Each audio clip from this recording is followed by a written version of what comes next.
Hello everyone, welcome back to my YouTube channel Aspire Knowledge. Today we are going to do position of adverbs. So it is a today's new topic. Hi, I am Japneet and I'm conducting this session for you. Before starting the session, do not forget to subscribe my channel for more updates regarding related topics to adverbs. Adverbs are never placed between a verb and its object. They can be placed at many positions in a sentence. So it is not compulsory that adverb is always placed between verb and object. Verb और object के बीच में ही adverb आए ऐसा कोई ज़रूरी नहीं है. वो किसी भी प्लेस पर हो सकता है, सेंटेंस के कहीं पर भी हो सकता है, middle of sentence, end of sentence, before object or after verb, anywhere. It depends on the sentence completely. So firstly, how you can place adverb, we are going to talk about that. So adverbs, enough is always placed after the word which is modified. So जो enough है, इस adverb को हम हमेशा word के पीछे place करते हैं ताकि वो modify हो सके, वो change हो सके. Let's see an example. Is the bag big enough? क्या बैग बड़ा है? इतना बड़ा है, enough space है उसमें. She spoke loud enough to be heard. वो इतना तेज बोलती है कि उसको आराम से सुना जा सके. She was kind enough to help me. वो इतनी kind है कि वो मुझे help करे. She is kind enough. So you can see in all these sentences, enough is used in a different ways in a sentence, and the placement of enough is in the different forms.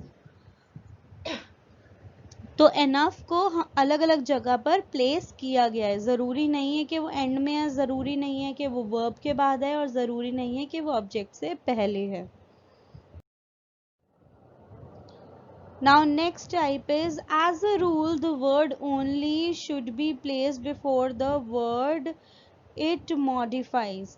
जो only है, only को हमेशा modified word से पहले ही place किया जाता है. जिस वर्ड को मॉडिफाई करना है, जिसके बारे में और ज़्यादा हमें बताना है, उस वर्ड से पहले ही मॉडिफाई के लिए उसको प्लेस किया जाता है. Let's see an example. She has worked only 2 hours. So इधर मॉडिफाई करना था कि उसने 2 घंटे काम किया, तो क्या लगा दिया, only 2 hours. सिर्फ 2 घंटे काम किया है. I solved only 4 sums. हम सिंपली ये भी कह सकते थे I solved 4 sums, लेकिन 4 sums को मॉडिफाई करने के लिए, बताने के लिए कि सिर्फ 4 ही करे हैं, तो हमने कौन सा एडवर्ब यूज किया, only. Now next thing is, generally the adverbs are placed before an adjective or another adverb or after the transitive verbs. तो जो adverbs होते हैं वो mostly adjective के बाद या adverb से पहले या किसी भी transitive verb से पहले इस्तेमाल किए जाते हैं, इसलिए उनकी placement हमेशा different रहती है. She is very intelligent. So ये किससे पहले किया गया है, एक एडजेक्टिव से पहले प्लेसमेंट की गई है. She dances quite well. So इधर कैसे प्लेसमेंट करी गई है, वर्ब के बाद में. So adverb is always placed before adjective or an adverb or after the transitive verb. Now in the next sentence also, he slept soundly. So यहाँ पर adverb की placement कैसी है, verb के बाद, slept के बाद, जो कि क्या है, एक verb है. Adverbs of manner are generally placed after the verb or after the object. So mostly adverb of manner हमेशा सेंटेंस के लास्ट में या वर्ब के लास्ट में ऑब्जेक्ट के बाद में किया जाता है. Let's C through an example. The train is moving slowly. So यहाँ पर आप देख रहे हो slowly क्या है एडवर्ब, और ये सेंटेंस के बिल्कुल एंड में ही प्लेसमेंट करी गई है. It is raining heavily. So heavily is an adverb and it is placed after the verb. I did the work carefully. So carefully is a adverb और ये कहाँ पर प्लेसमेंट है इसकी? It's placed after the object. Now next, how we can place adverbs. So the adverbs of place and of time are usually placed after the verb or after the object. So जब adverb of place या time हम उनकी placement करते हैं तो कहाँ करते हैं? वर्ब के बाद या ऑब्जेक्ट के बाद. Let's see an example. I met her yesterday.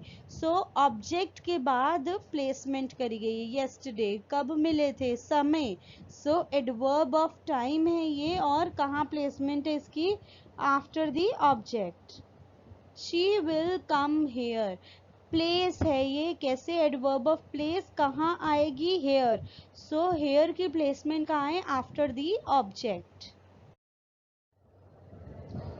Now the next thing, how we can place the adverbs of frequency.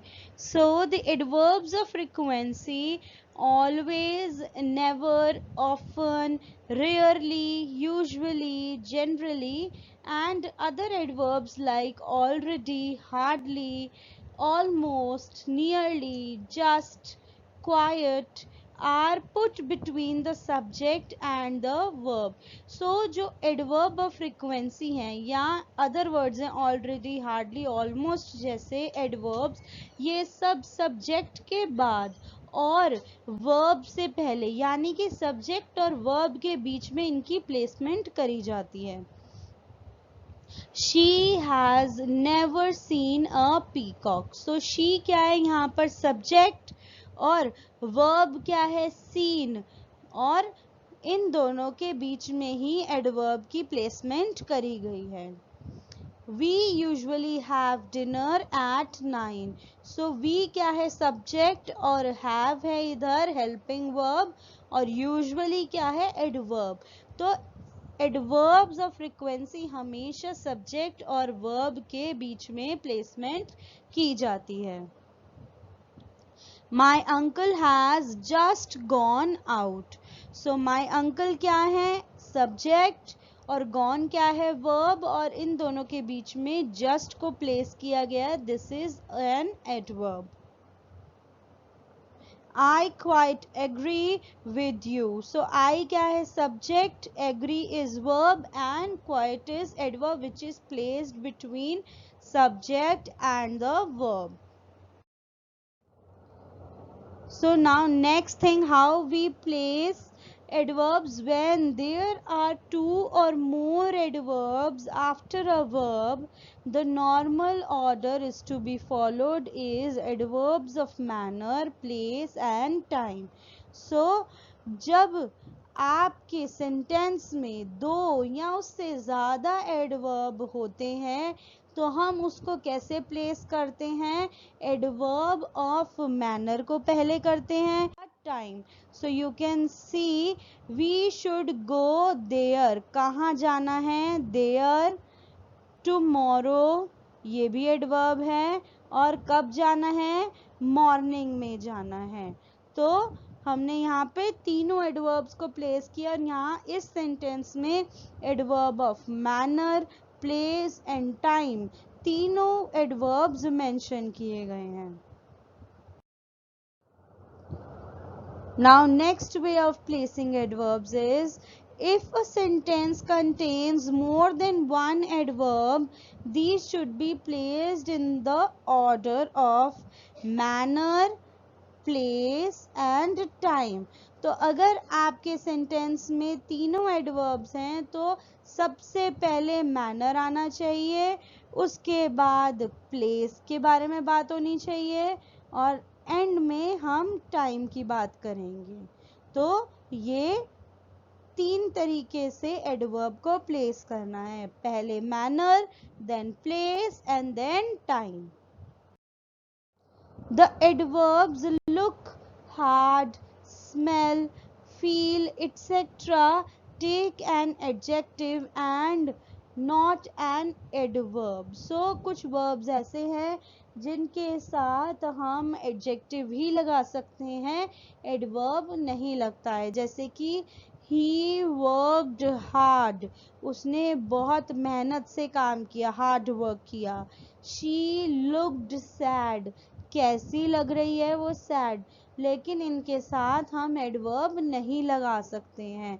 जैसे कि हार्डली नहीं लगेगा, he worked hardly, so sentence का मतलब ही चेंज हो जाएगा कि उसने कुछ ही थोड़ा सा ही काम किया। शी लुक्ड सैडली, उसने बहुत मायूसी से देखा। सो हम ये सेंटेंसेस के साथ एडवर्ब का यूज नहीं कर सकते हैं। तो कुछ ऐसे वर्ब्स हैं जिनके साथ हम एडवर्ब का यूज नहीं करते हैं, सिर्फ एडजेक्टिव का यूज करते हैं। Thank you everyone for watching this video. I hope you have understood the concept of position of adverbs. So how can we place an adverb in the sentence and how we can recognize or identify them. Please do watch video carefully. If you have not understood it, you can comment in the comment section if you have any kind of queries regarding this video, if you want to ask any question regarding this video. And please do not forget to like, share and subscribe my channel for more updates. Bye bye, take care, stay safe, stay healthy and stay connected with me.